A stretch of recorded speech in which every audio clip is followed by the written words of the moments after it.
하나님 말씀은 로마서 3장입니다. 신약 성경 242페이지 로마서 3장 9절부터 26절까지 보겠습니다. 제가 한 절, 여러분이 한 절, 로마서 3장 9절부터 26절까지 교독합니다.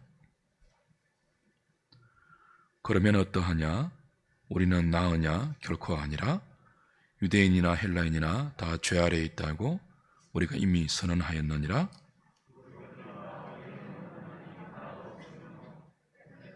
깨닫는 자도 없고 하나님을 찾는 자도 없고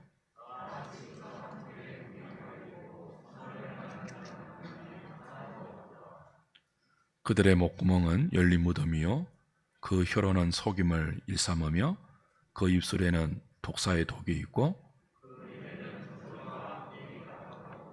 그 발은 피 흘리는 데 빠른지라. 평강의 길을 알지 못하였고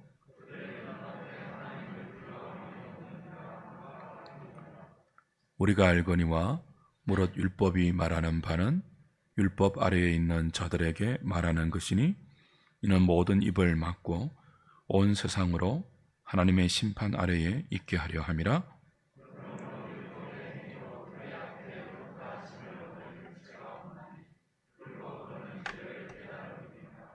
이제는 율법 외에 하나님의 한 의가 나타났으니 율법과 선지자들에게 증거를 받은 것이라.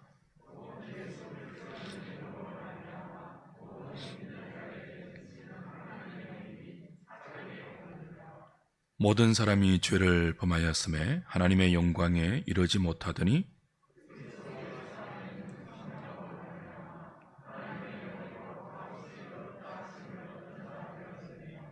25절, 26절 같이 봅니다. 이 예수를 하나님이 그의 피로써 믿음으로 말미암는 화목제물로 세우셨으니 이는 하나님께서 길이 참으시는 중에 전에 지은 죄를 간과하심으로 자기의 의로우심을 나타내려 하심이니 곧 이때에 자기의 의로우심을 나타내사 자기도 의로우시며 또한 예수 믿는 자를 의롭다 하려 하심이라. 아멘.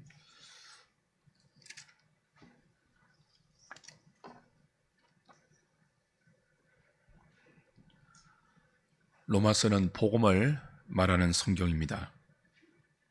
복음은 기쁜 소식, 기쁜 이야기죠. 그런데 사도는 복음을 말하면서 처음부터 어둡고 기쁘지 않은 죄의 이야기를 지금까지 계속하고 있습니다. 왜 이렇게 죄의 이야기를 길게 할까요? 복음을 알기 위해서는 죄를 알아야 하기 때문입니다. 빛을 알기 위해서 어둠을 이해해야 하는 이치와 같습니다. 성경이 이처럼 죄를 집요하게 다루는 이유는 죄가 인간에게 심각한 결과를 초래했고 또 초래하기 때문입니다. 세상은 경제 문제는 심각하게 다룹니다. 환경오염, 교육, 그리고 건강의 문제도 심각하게 생각하죠. 그러나 죄는 심각하게 취급하지 않습니다. 사람이 꼭 그렇게 반듯하게만 살 수 있나? 맑은 물에 고기가 모이지 않듯이 적당하게 즐길 줄도 알고 챙길 줄도 알고 적당하게 살아야지 사람도 모이고 인생도 즐길 수 있다. 그렇게 말을 하죠. 세상은 죄를 상대적으로 여기고 심각하게 다루지 않습니다. 그러나 성경은 상상 이상으로 훨씬 심각하게 죄를 취급합니다. 왜냐하면 죄가 우리의 가장 소중한 것들을 다 빼앗아 가기 때문이죠. 히브리서 강의 때도 말씀을 드렸고 인간론 공부할 때도 몇 번 말씀을 드렸습니다. 죄를 짓기 이전에 하나님의 형상으로 지음받은 인간은 너무나 아름다웠죠. 존귀했습니다. 거룩했습니다. 시편 8편 4절 5절을 한번 보십시오. 시편 8편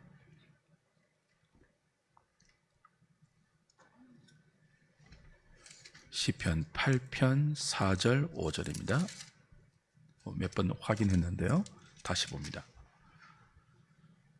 사람이 무엇이기에 주께서 그를 생각하시며 인자가 무엇이기에 주께서 그를 돌보시나이까? 그를 하나님보다 조금 못하게 하시고 영화와 총귀로 관을 씌우셨나이다. 죄짓기 이전의 인간의 상태가 이랬습니다. 하나님보다 조금 못했습니다. 하나님과 버금 같습니다. 하나님께서 당신의 형상으로 우리를 지으시고 영광과 총귀로 관을 씌워 주셨습니다. 죄를 짓기 전에 인간은 영화로웠습니다. 종기로 관을 쓰고 있었습니다.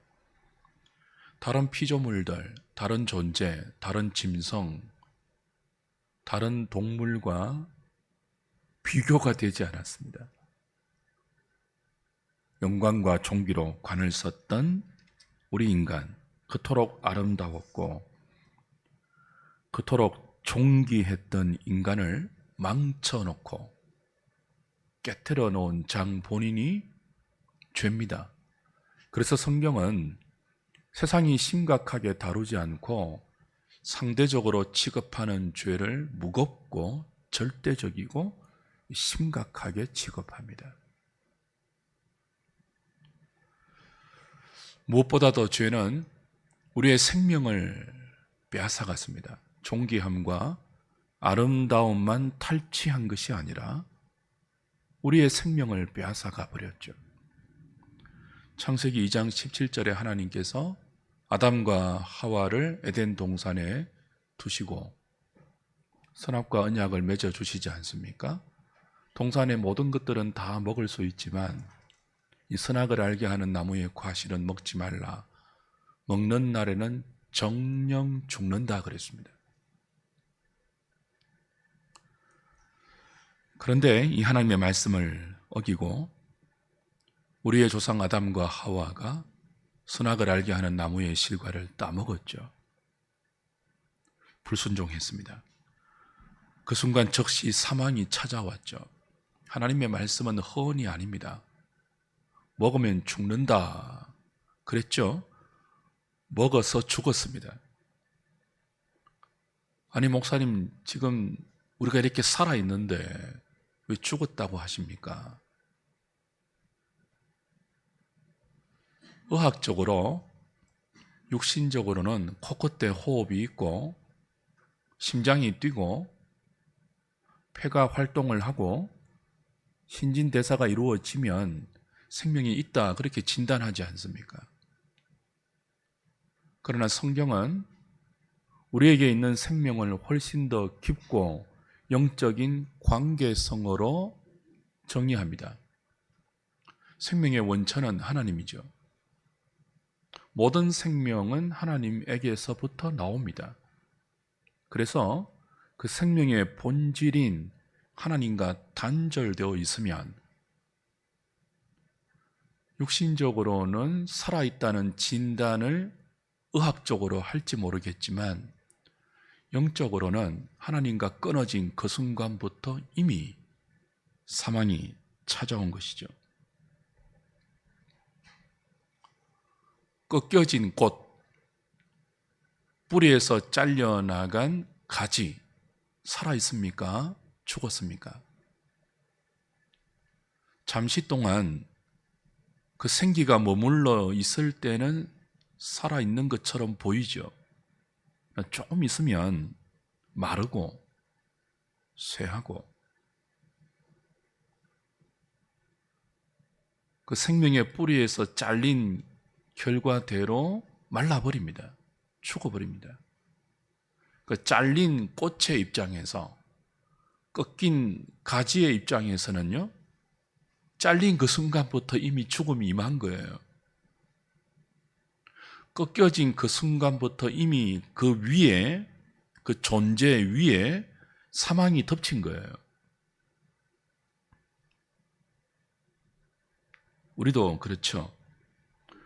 모든 자연인은 아담의 후손으로 모태에 잉태될 때부터 죄성을 가진 죄인으로 잉태됩니다.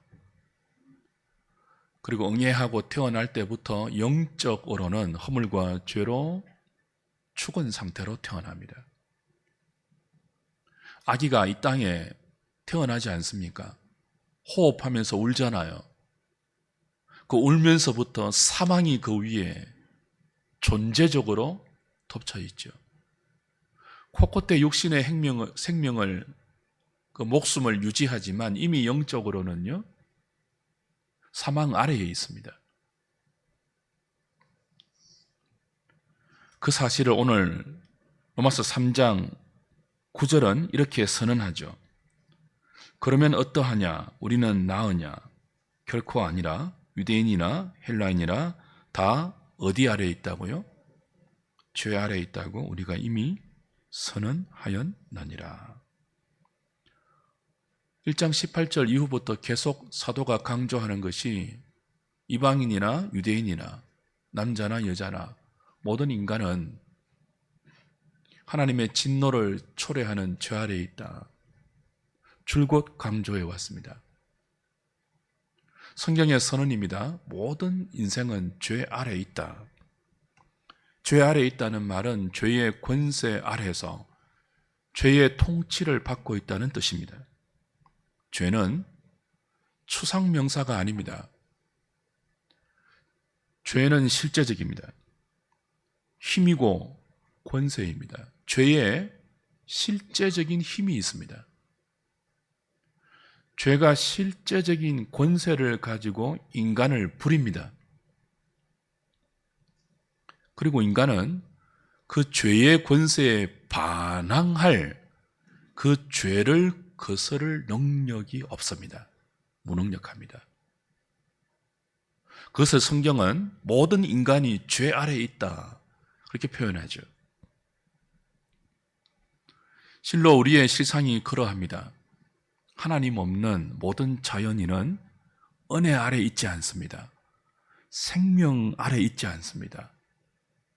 죄의 삭신 사망 아래 있어서 죄의 권세 아래 있으며 그 실질적인 힘을 부리는 죄가 이끄는 대로 죄의 노예가 되어 죄에 끌려다니고 있습니다.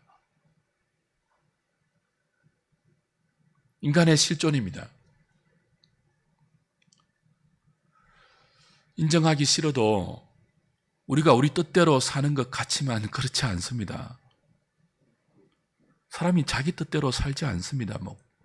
겉으로는 다 그렇게 생각하겠죠. 그렇게 착각하고 살고 있죠. 사실은요, 죄의 권세에 끌려다니고 있습니다. 세상이 만들어 놓은 가치관에 끌려다니고 있죠. 어둠의 권세가 조성해 놓은 이 땅의 풍조와 유행과 이 어둠의 가치관이 이끄는 대로 사람들은 다 그 죄 아래서 끌려다니고 있습니다. 안 해야지, 그만둬야지, 이번이 마지막이야 하면서도 왜 자꾸 똑같은 일을 반복할까요? 우리가 죄의 노예라는 반정이에요. 죄 아래에 있기 때문에 인생이 그렇게 삽니다.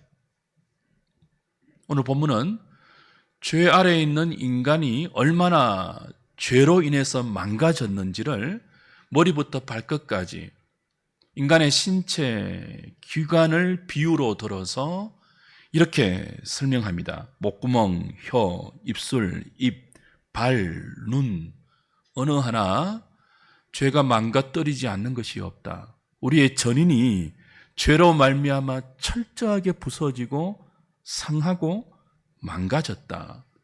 타락하고 부패했다. 그래서 죄를 거부할 수 없다. 그렇게 말합니다.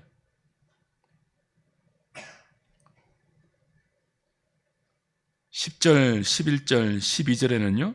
기록된 바 의인은 없나니 하나도 없으며 깨닫는 자도 없고 하나님을 찾는 자도 없고 다 치우쳐 함께 무익하게 되고 선을 행하는 자가 없나니 하나도 없다. 그렇게 말하고 나서 이제 구체적으로 우리의 신체 기관을 예를 들죠.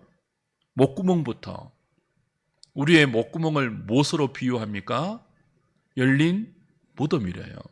여러분, 무덤 안에는 시체가 있죠. 무덤 안에는 생명이 없습니다. 무덤 안에는 사망이 왕노릇합니다.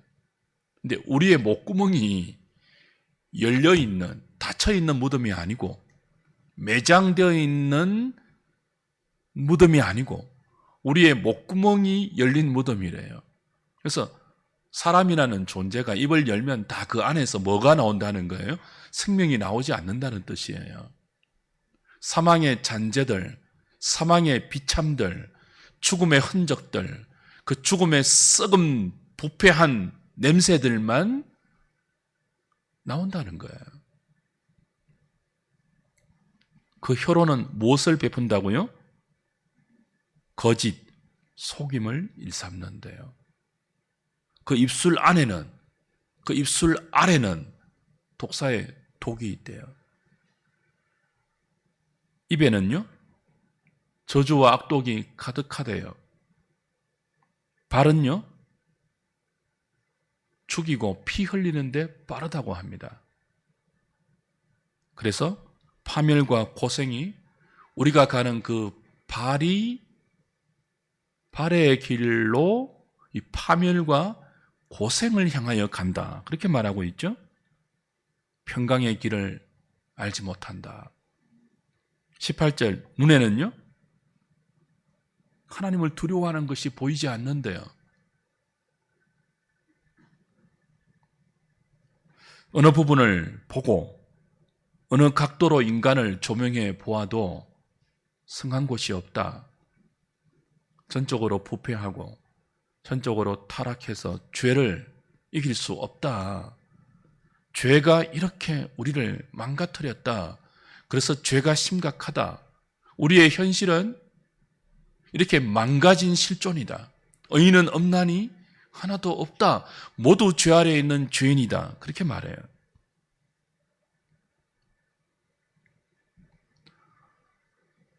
성경은 우리의 현실을 이렇다고 가르쳐 주는데, 이런 자신을 인정하기 싫은 사람들은 자꾸 성경의 이런 진술을 과장법이다. 그렇게 말합니다.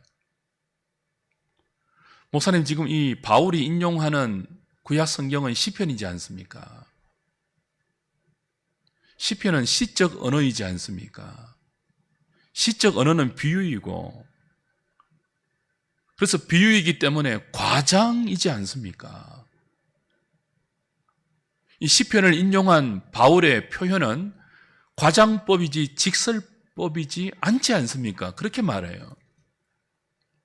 근데 여러분, 시에도 직설이 있습니다. 시의 세계에는 언유만 있지 않습니다. 현실을 현실보다 더 직설적으로 표현하는 것 또한 시의 기법입니다. 우리의 목구멍이 열린 무덤이다. 단지 시적인 과장만이 아닙니다. 우리의 현실을 너무나 날카롭게 직시하는 직설법이죠.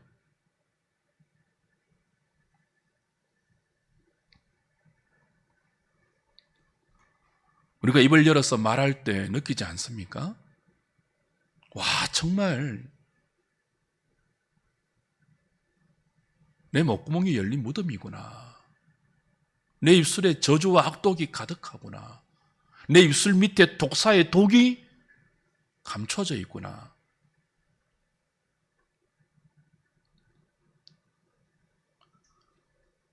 정직한 사람 만나기가 하늘의 별 따기라고 합니다. 왜 그렇습니까? 모든 혀가 속임을 삼기 때문이죠. 야고보서 3장 8절에서 혀를 능히 길들일 사람이 없다 그랬습니다. 쉬지 아니하는 악이다 그랬습니다. 우리의 혀가, 우리의 입술이 죽이는 독이 가득하다 그랬습니다. 과장법이 아닙니다. 직설법입니다. 실제입니다. 우리의 실존입니다. 저와 여러분의 입술에 독사의 독이 없습니까? 우리가 입을 열어서 말할 때 다른 사람을 살리는 말을 많이 합니까? 아니면 비방하고 판단하고 정죄하고 미워하고 저주하고 속이는 말을 많이 합니까? 우리가 진정으로 남을 긍정하고 진정으로 남을 존중하고 진심으로 남을 칭찬하고 그를 높이던 말을 한 적이 있습니까? 성령이 도와주실 때 말고 다 겉으로 그러지 않았습니까? 자기를 위해서 그러지 않았습니까? 그 사람을 정말 위해서 그런 것이 아니라 자기를 위해서 포장했던 말이 얼마나 우리의 입술과 우리의 혀를 통해서 많이 뱉어졌습니까? 교묘하게. 우리의 발은 어디에 빨랐습니까? 생명을 만들어내고 건설적이고 사람을 살리고 아름답고 존귀한 일을 만들어내는데 빠르게 반응했습니까? 아니면 죽이고 나를 유지하기 위해서 상대방을 패배시켜야 하는 그 파멸과 고생의 길로 빠르게 반응했습니까?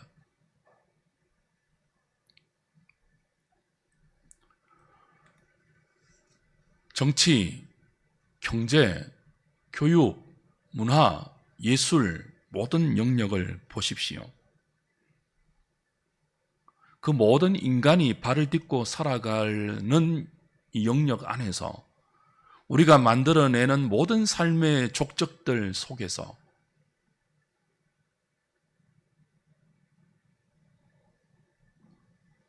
어떤 사람들이 힘을 합치고 마음이 하나 되면 공동의 적이 생겼다는 말이 왜 나왔겠습니까? 함께 미워하는 대상이 생기지 않으면 인간은 절대로 친해지지 않는데요.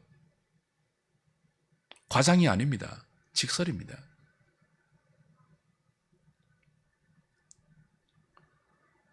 온 인류는 이 성경의 진술대로 죄 아래에 있어서 그리고 그 죄의 권세를 거부하거나 이길 수 있는 능력이 없어서 존재 자체가 자신과 타인에게 무익합니다. 우리의 존재 자체가 하나님의 은혜가 없으면요, 우리의 존재 자체가 자기 자신과 타인에게 무익합니다. 유익하지 않습니다. 왜요? 죄 아래에 있기 때문에. 왜 이 말을 할까요? 집요하게. 누가 필요하다는 거죠? 그리스도가 필요하다는 거예요. 복음이신 그리스도가 필요하다는 거예요. 그 복음이신 그리스도를 주시는 하나님의 은혜가 절실하게 필요하다는 거예요. 한국 불교의 거장 가운데 조계종 종정을 지낸 여러분이 잘 아는 성철 스님이 계시죠. 이분이 속세의 인연을 끊고 불교에 입문한 후에 찾아오는 모든 사람과 가족까지 만나지 않고 수행하는 곳에 철조망을 쳐놓고 용맹정진한 일화는 유명합니다. 이분의 일대기를 읽어보면요, 대단한 사람이에요. 16년 동안 솔잎가루, 살가루만 먹고 그것도 하루에 한 끼씩만 먹고 살았습니다. 8년 동안 장자 보라 눕지 않고 앉아서 잤습니다. 8년 동안. 그런데 평생 고행과 자신을 수행해온 이분이 1993년도에 죽으면서 이런 열반송을 남겼습니다. 그 열반송에서 이런 말을 했죠. 나는 한평생 무수한 사람을 속였으니 그 죄업이 하늘에 가득 차 수미산보다 더하다. 산채로 무간 지옥에 떨어져 그 한이 망갈래니 둥근 수레바퀴 불금을 내뱉으며 푸른 산에 걸려있도다. 이런 노래를 열반송으로 남기며 죽었습니다. 이 성철의 열반송에 대해서 여러 가지 해석이 있더라고요. 불교교 안에서. 그러니까 우리 기독교와 일반인들은 이런 그 성철의 열반송에 대해서 굉장히 충격을 받았죠. 평생을 수행한 사람, 평생을 자기를 닦았던 사람이 마지막 순간에 내가 무간지옥에 간다. 내가 평생 남녀를 속였다. 그 죄압이 수미산에 넘쳤다. 그런 고백을 하니까 얼마나 놀랐겠습니까? 근데 이제 불교계는 그렇게 해석을 하지 않죠. 여러 해석을 하더라고요. 자신의 수행을 부정하는 절대 부정, 죽음을 긍정하는 절대 긍정, 그 절대 부정과 절대 긍정 사이의 중도를 추구했던 이 성철이 해탈의 경지에 이르러 그 중도의 도를 이렇게 비유했다. 그런 해석이 있더라고요. 또 한편으로는 세상의 모든 허망함, 모든 허무함을 깨달았고 진리를 관조한 해탈의 경지에 이른 성철이 마지막 세상을 향하여 일갈한 경책이다. 뭐 그런 해석도 있더라고요. 불교에 대해서 잘 모르는 제가 봤을 때 이 성철의 열반송은 해탈의 경지에 이른 신적 비문이 아니라 평생을 수행한 수행자의 인간적 고뇌, 그 마지막 순간에 터뜨린 정직한 고백으로 와닿았습니다. 제가 불교 사상에 대해서 깊이 모르니까요. 그렇게 와닿았어요. 그냥 정직한 자기 고백이다. 평생을 수행했지만 그 수행으로 입을 열어서 남들을 가르쳐 왔지만 다 속임이었다. 그 죄가 너무 커서 수미산보다 더하고 나는 무간지옥으로 떨어진다. 정직한 자기 고백이라고 저는 느껴요. 주 안에 사랑하는 여러분, 성경의 진술이 진리 아닙니까? 의인은 없나니 하나도 없다. 이 바울은 없나니를 6번 강조합니다. 6번 반복해요. 의인은 없나니 하나도 없고 없고 없고 없고 없도다. 6번 반복합니다. 성철도 의인이 아니고요. 성직자도 의인이 아니고요. 남자도 여자도 종교인도 그리고 착한 사람도 수행자도 그 어떤 인생도 해 아래 죄 아래에 있으면 모두 죄인이다. 의인이 없다. 그렇게 말합니다. 사도 바울도 예외가 아니고 이 강단에서 하나님 말씀을 전하는 설교자인 저도 예외가 아니고 그 말씀을 주의 음성으로 듣고 있는 여러분도 예외가 아닙니다. 우린 다 죄인입니다. 의인은 없나니 없으며 없고 없고 없나니 없도다 없다라고 6번 반복하는 이 바울의 진술은 바울 자신의 개인적인 철학이나 사상이 아닙니다. 성령의 감동으로 기록해 한 하나님의 진술입니다. 하나님의 판단으로 인간을 진단한 하나님의 진단서의 결론입니다. 하나님의 눈으로 모든 인간을 진단해 보니 그 진단의 결과는 의인은 없다입니다. 모두 죄인이다. 모두 죄 아래 있다입니다. 죄가 무엇입니까? 누가 죄인입니까? 성경이 이야기하는 죄인의 기준은 도덕과 윤리와 양심이 아닙니다. 하나님께서 율법을 통해서 우리에게 요구하셨던 그 영광의 수준에 이르지 못하면 모두 죄인입니다. 오늘 3장 21절, 22절, 23절 보십시오. 이제는 율법 외에 하나님의 한 의가 나타났으니 율법과 선지자들에게 증거를 받은 것이라. 곧 예수 그리스도를 믿음으로 말미암아 모든 믿는 자에게 미치는 하나님의 의인이 차별이 없느니라. 모든 사람이 죄를 범하였음에 어디에 이르지 못했다고요? 그렇죠? 하나님의 영광에 이르지 못하더니. 모든 사람이 죄를 범하여서 하나님의 영광에 이르지 못하였다라고 말하는데 이 순서를 좀 바꾸어도 괜찮습니다. 하나님의 영광에 이르지 못하기 때문에 모든 사람이 죄인이다. 그런 뜻이에요. 자, 성경은 우리가 어떤 구체적인 항목의 죄를 항목을 어겼기 때문에 어떤 도덕적이고 윤리적인 어긋난 일을 했기 때문에 죄인이다. 그렇게 말하지 않고요. 우리가 하나님의 영광의 수준에 이르지 못하기 때문에 죄인이다. 그렇게 말합니다. 하나님께서 이방인들에게는 양심을 주셨고 유대인들에게는 율법을 명문으로 주셨습니다. 그 양심과 율법을 통해서 하나님이 인간에게 요구하는 수준이 있습니다. 그 수준은 영광의 수준입니다. 그러니까 율법으로 이야기하면 하나님 사랑, 이웃 사랑이잖아요. 하나님께서 인간에게 그 삶을 요구하시잖아요.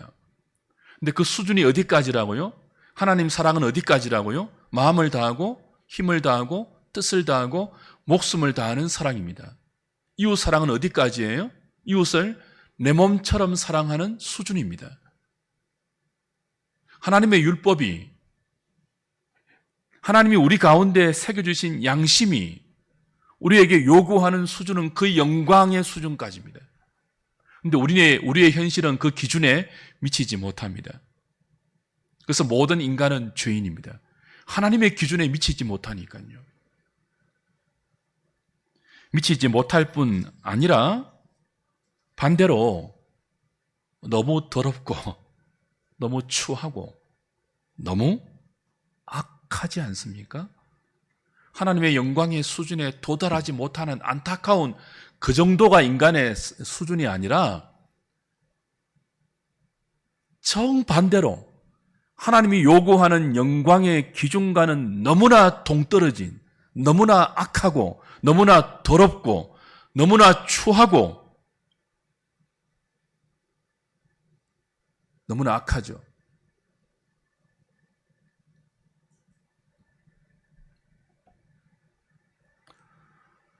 그래서 성경은 의인은 없나니 없고 없나니 없도다라고 말하는데 우린 자꾸 반발합니다. 그 정도는 아니라고 합니다. 아니야. 있어. 여기 내가 있지 않냐라고 반발합니다. 어떻게 내가 그 정도로 죄인이냐라고 반발하죠. 죄가 드러나지 않아서 그렇습니다. 우리 속에 있는 죄를 보지 못해서 그렇습니다. 내 안에 있는 죄의 실상을 보지 못해서 그렇습니다.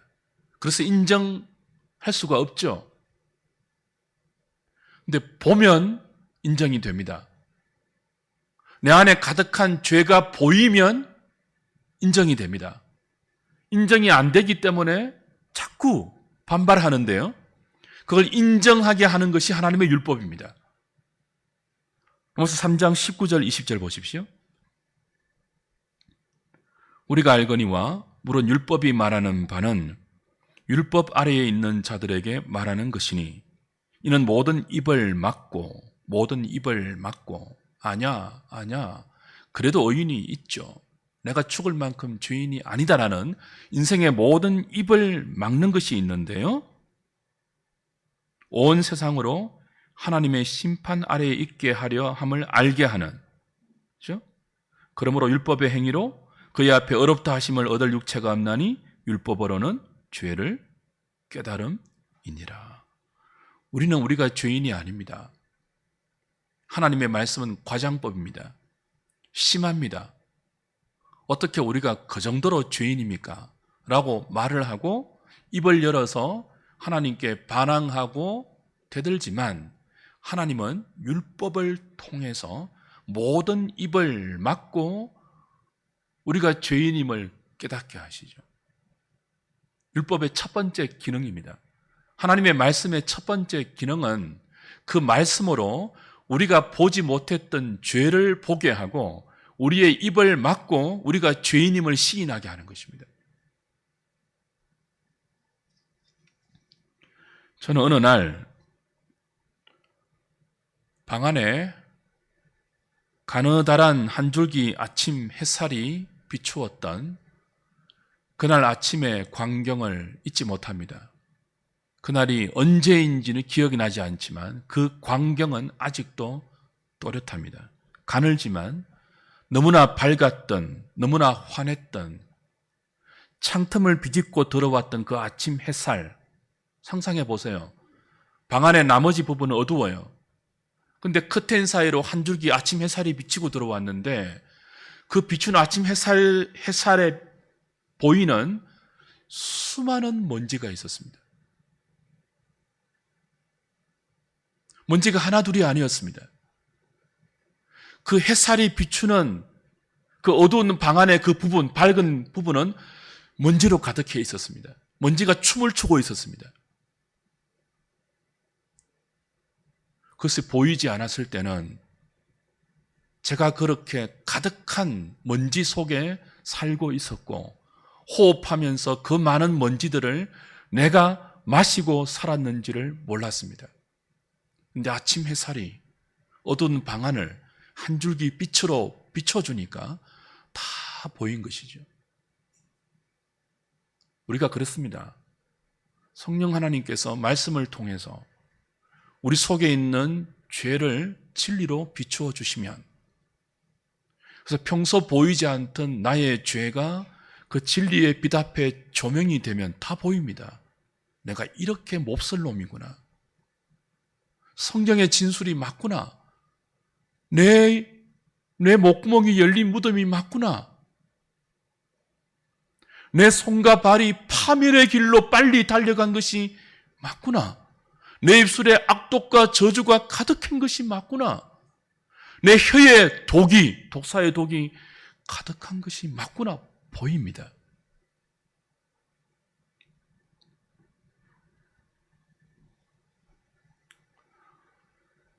죄 아래에 있는 인간의 실상은 구정물과 같습니다. 구정물도 가만히 두면 맑아 보이지 않습니까? 다 깔아앉고. 근데 한번 흔들면요, 밑에 있던 것이, 속에 있던 것이 다 떠오르죠. 원래 없던 것이 아닙니다. 원래 있던 것이 떠올라요. 거짓의 찌꺼기, 속임의 찌꺼기, 악의 찌꺼기, 엄난의 찌꺼기, 그리고 저주의 찌꺼기, 파멸과 고생의 찌꺼기, 미움과 시기와 정오의 찌꺼기 다 떠오르죠. 의인은 없나니 하나도 없습니다. 없고 없나니 없고 없습니다. 하나님을 찾는 자도 없고 깨닫는 자도 없고 선을 행하는 자도 없고 없는데 하나도 없습니다.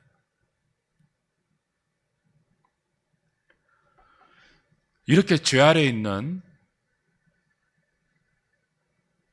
죄인된 우리의 마지막은 어디일까요? 하나님의 진노이죠. 하나님의 심판이죠.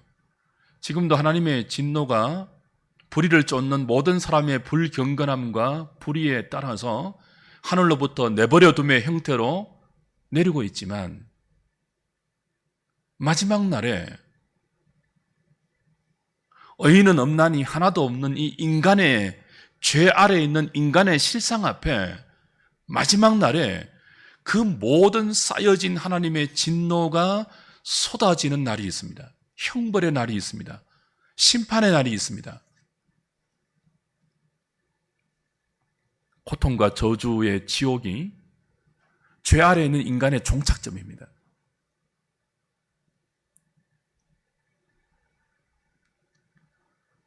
이 지옥을 향한 사형 집행을 피할 인생이 없지 않습니까? 그 죄의 문제를 해결해 줄 수 있는 해 아래 그 어떤 것도 없지 않습니까? 인간이 만든 어떤 고급한 윤리와 철학과 사상과 종교도 죄에 끌려다니면서 죄인으로 죄의 근세에 포로되어서 머리부터 발끝까지 죄가 망가뜨려버린 그 심각한 죄인된 인생을 살다가 그 종착적인 지옥으로 가는, 여기에서 벗어날 실력을 가진, 능력을 가진 그 어떤 인생도 없는 것이 처참한 우리의 실상입니다. 과장이 아니라 실제입니다. 율법은 이 사실을 깨닫게는 해주지만 해결해 주지는 못합니다. 그렇죠? 여러분, 율법이 해결해 주지 못하는데 그 무엇이 인간의 이런 처참한 실상을 해결해 줄 수 있겠습니까? 성철이 깨달았던 금강경으로, 성철이 주장하고 가르쳤던 중도의 사상으로 해결할 수 있겠습니까? 그가 불교가 말하는 열반에 들면서 자신의 죄가 수미산보다 더하다고 한 그 고백이 종교적인 수사이겠습니까?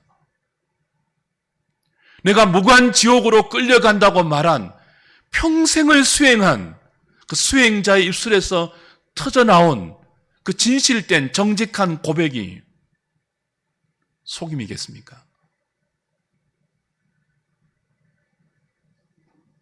율법이 해결하지 못하면요, 그 무엇도 죄 아래에 있는 인간의 이 처참한 실상을 해결해 주지 못합니다. 어떻게 해야 합니까? 완전한 절망인 꺾여진 꽃과 같고 잘려나간 가지와 같은 잠시 코끝에 생명을 붙이는 동안 울기도 하고 웃기도 하고 떠들기도 하고 즐기기도 하고 누리기도 하지만 결국은 무서운 저주로 끝날 이 비참한 우리의 실상을 누가 해결해 줍니까? 완전한 절망을 로마서는 선언한 이후에 3장 21절에 반전의 복음을 소개합니다. 우리말 번역에는 빠져 있는데요, 3장 21절은 그러나 이제는 이렇게 시작이 되어요. 다음 주에 조금 더 볼 것입니다. 그러나 이제는 3장 20절까지는요 절망이에요. 의인은 없나니 하나도 없다. 없고 없고 없고 없고 없고 없다. 6번 반복해요. 그러나 이제는 3장 21절에 등장하죠. 성경이 우리에게 절망 속에 몸부림치는 인생에게 소개하는 한 줄기 빛입니다. 소망입니다. 복음입니다. 율법의 의가 아닌 율법 밖에, 율법 옆에 다른 길로 하나님이 마련해 놓으신 예수 그리스도로 말미암는 의가 있다고 합니다. 자, 율법의 기준, 율법이 요구하는 하나님 사랑, 이웃 사랑의 기준에 미치지 못하면 그 하나님의 영광의 미치지 못하면 모두 죄인이잖아요. 죄인의 종착점은 지옥이잖아요. 그런데 그 율법의 기준, 그 하나님의 영광의 기준을 육신을 입고 오셔서 우리와 동일한 인간으로 오셔서 하나님이 요구한 그 영광의 기준을 충족시킨 분이 있죠. 누구입니까? 하나님의 아들, 사도가 복음이라고 소개하는 예수 그리스도입니다. 율법의 의를 우리와 똑같은 육신을 입은 인간이 되셔서 다 이루신 하나님 사랑, 이웃 사랑의 그 완전한 영광의 기준을 자신의 몸으로, 자신의 생애로 다 사시고 그 율법이 요구하는 의로우심을 하나님께 얻어서 그 의를 믿는 자에게 전가시켜 주신, 믿음으로 만들어 주신 하나님의 한 의, 이 복음이신 예수 그리스도, 그것이 절망 속에서 구원자를 찾는 죄인들에게 허락하신 한 줄기 빛이고 생명의 소망이고 기쁨의 소식이죠. 여러분이 죄인이 아니라고 생각하면 예수는 복음이 아닙니다. 내가 의인이라고 생각하면 예수가 필요 없습니다.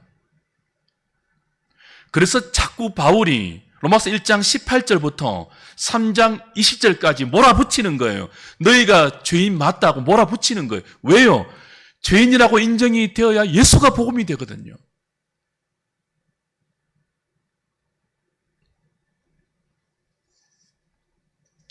주 안에 사랑하는 여러분, 하나님께서 죽어 마땅한 저와 여러분들을 위하여 가장 사랑하는 독생자를 내어주셨습니다.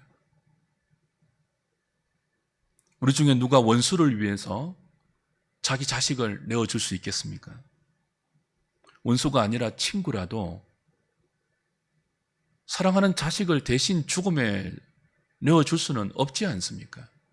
그런데 하나님은 원수된 우리를 위해서 자신의 가장 사랑하는 독생자를 십자가에 내어주셨습니다.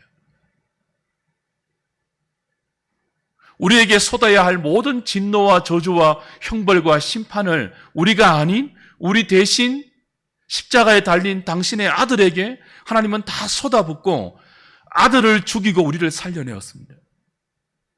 나 같은 죄인을 살리신 것은 하나님의 사랑이고 주님의 은혜입니다.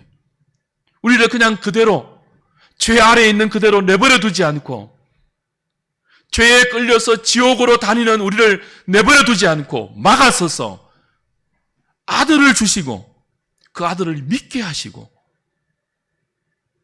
그 아들을 믿는 자에게 어렵다 하시고 사망에서 끌어내어 생명으로 앉히시고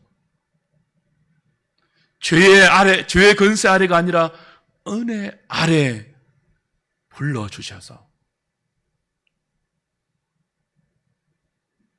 이제는 목구멍부터 머리부터 발끝까지 다 회복된 성한 사람으로 만들어 주셨습니다. 복음입니다.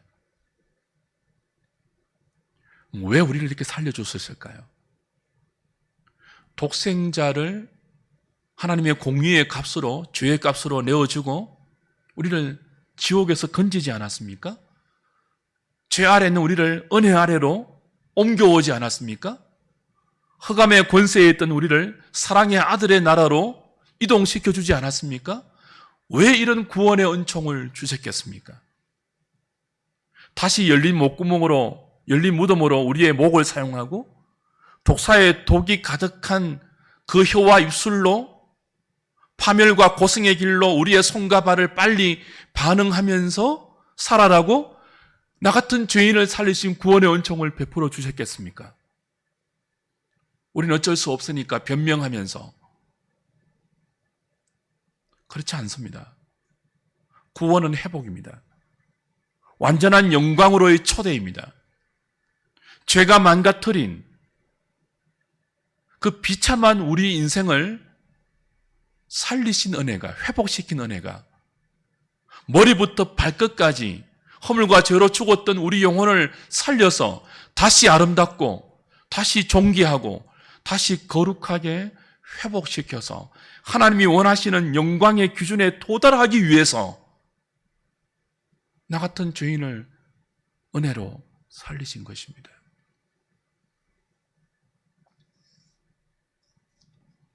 또다시 죄 지으면서 저주와 악독의 길로 달려가지 않으면 좋겠습니다. 어쩔 수 없다고 변명하지 않았으면 좋겠습니다. 죄를 지었으면 인정하고 십자가 밑에 나아가 은혜를 구하고 성령의 능력을 구하고 이제는 파멸의 길이 아니라 고생의 길이 아니라 저주와 악독이 가득한 입술로 우리의 입술을 사용할 것이 아니라 하나님을 두려워하지 않는 눈으로 우리의 눈을 사용할 것이 아니라 그 죄악의 손과 발은 다 잘라내고 끝없는 사망을 바라보았던 눈알은 뽑아내고 하나님이 새롭게 만들어주신 생명을 향하여 반응하는 손과 발로 우리의 일상을 살아내기 위해서 독생자를 죽였고 우리를 살려내셨습니다.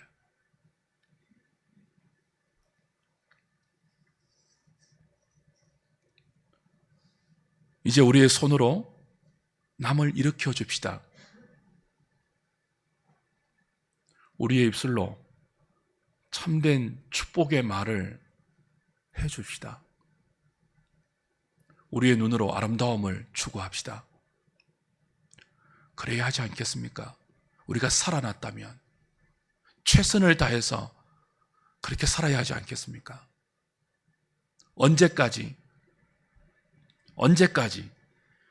복음이신 예수를 믿으면서도 죄의 노예처럼 사시겠습니까?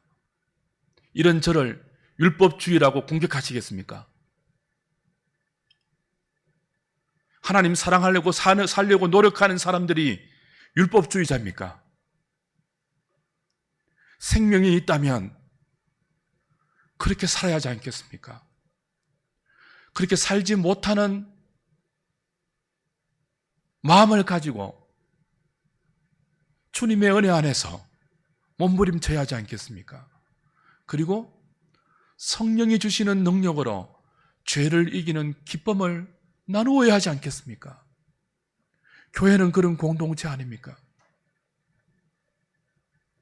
그걸 하지 못하고 무기력하게 죄에 끌려다니기 때문에 한국교회의 신뢰도가 9%입니다. 9%. 불교와 천주교는요 50%를 넘었습니다. 한국교회는요 9%입니다. 그런데도 변명만 하고 있겠습니까? 나 같은 죄인을 살려주셨는데, 생명을 주셨는데,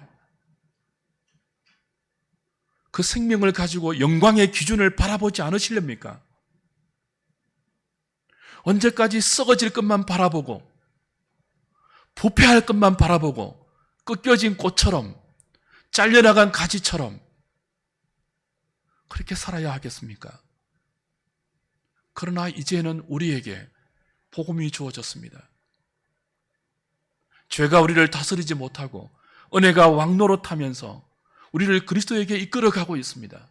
그러니 최선을 다해서 믿음으로 하나님의 이 복된 부르심에 반응하는 저와 여러분 될 수 있기를 우리 주님의 이름으로 부탁드립니다.